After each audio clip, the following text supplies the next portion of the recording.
Hello once again, I am Cosmic and welcome to another episode of Mailhub for the 12th of October 2015. Sorry about the lack of content over the past week. It has been fall breaks, thus the kids have all been home and it's been quite mad.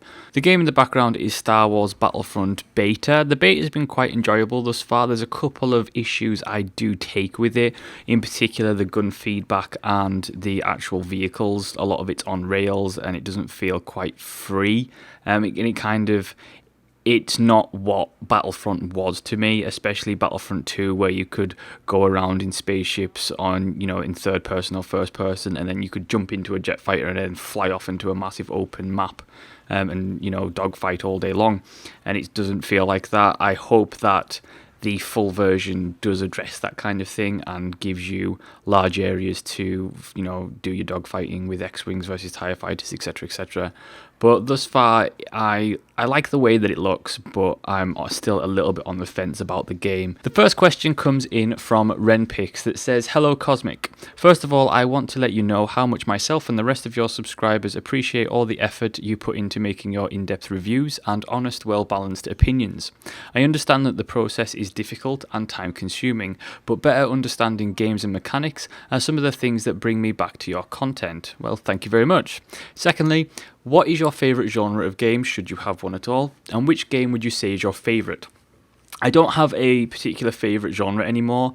It used to be that I would prefer RPGs over everything, mainly because of the progression mechanics that RPGs tend to have, as well as the more story-driven content. Traditionally RPGs have been better written than other games.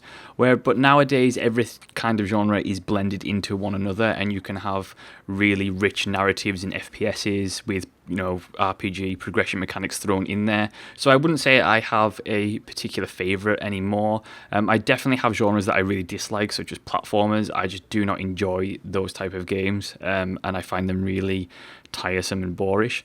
But everything else, I would say most above all, I would say if there is a genre, I guess, that would be my favourite, it is just story-driven games, because that is one of the things that I enjoy most about video games, is the stories and the characters that they bring to life. I don't have a favourite game.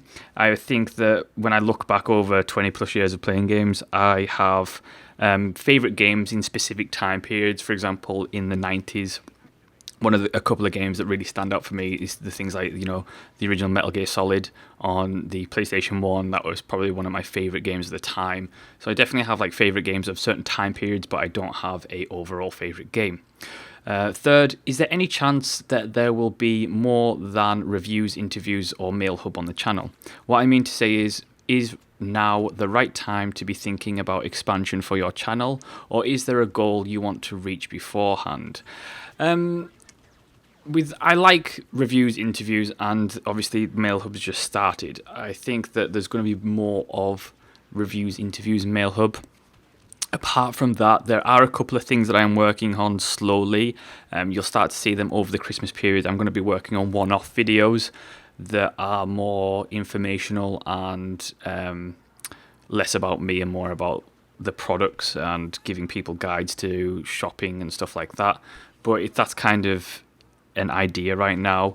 I just want to really focus on getting my reviews and interviews, and especially Mailhub, to the best that it can be, and really refining the video production process, making sure that the presentation is a lot better than it is currently, and also working on my presentation skills because they're not that great. So I would like to focus on that and get what I do to a level in which I am happy with before I started expanding, because I feel like if you try and do too much, then you overextend yourself and you become a jack of all trades and a master of fuck all, basically. The last question, I have a tad bit of anxiety when it comes to recording my own Let's Plays and the like. Was there ever a time when you were super nervous about saying the wrong thing or stuttering? If so, how did you overcome it? Thanks for taking the time to answer. Well, this one's a really easy one because I get things wrong all the damn time. I stutter all the time. I say the wrong thing all the time. I get my words mixed up. I repeat phrases over and over. And this is part and parcel. Right? Everything I do, every review that you see on my channel, that is probably like the 10th 15th, 20th take of that review. Like, I have to do it. Sometimes I have to break reviews down in segments because I just waffle on, I ramble, and I just make so many mistakes that it's just cringeworthy. So honestly, don't worry about it. I used to get a little bit nervous when talking on a microphone. I still get nervous when talking like live streaming and on camera and stuff. But I don't think there's still people today, really, really famous people who get nervous on camera. That's just part of the job.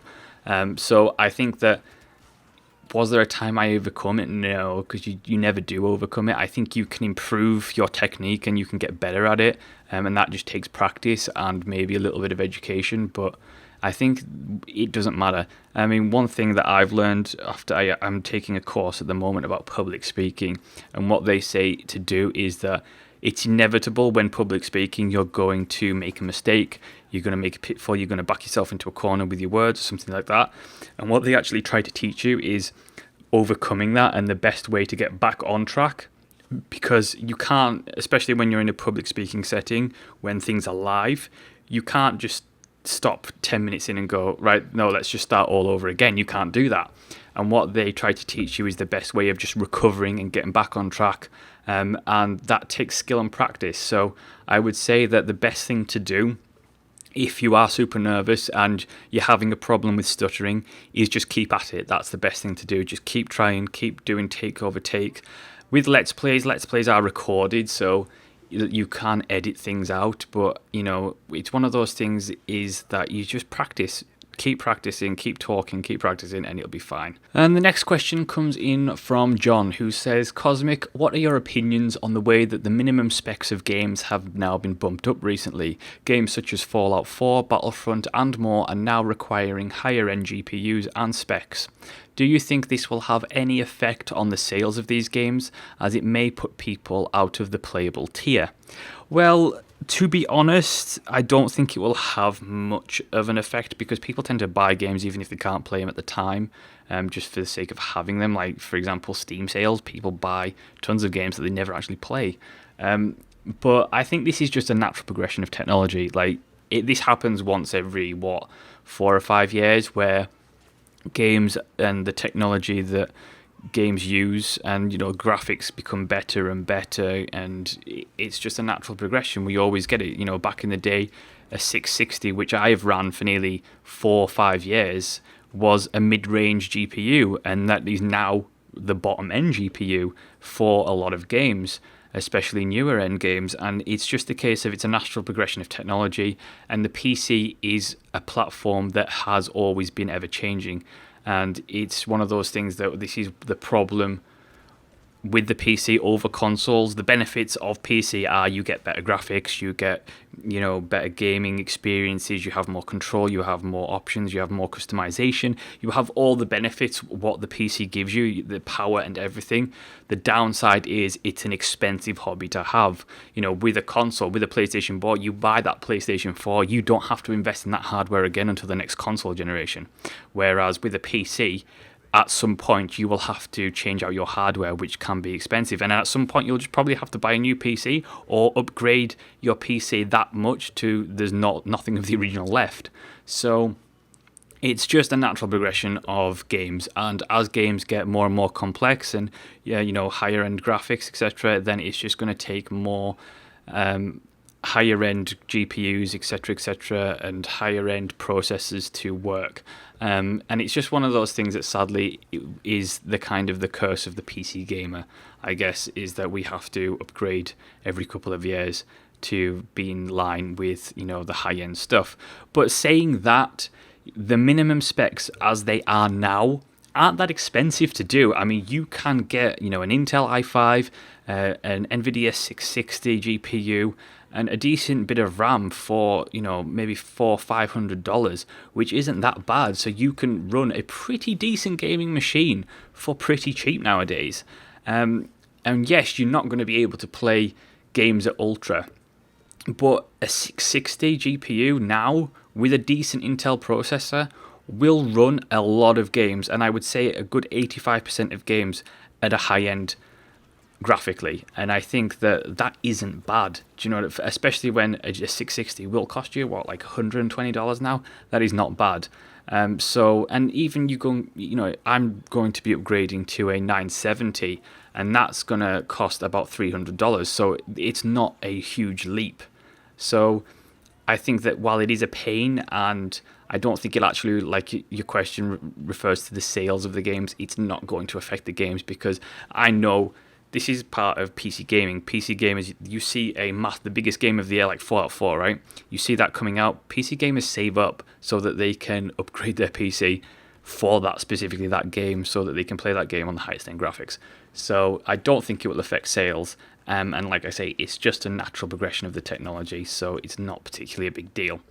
Thank you guys so much for watching and listening to another episode of Mailhub. Send in your questions, as always, to mailhub@cosmicengine.net, and I will see you next time. Stormtroopers ahead! The uplink station has been activated.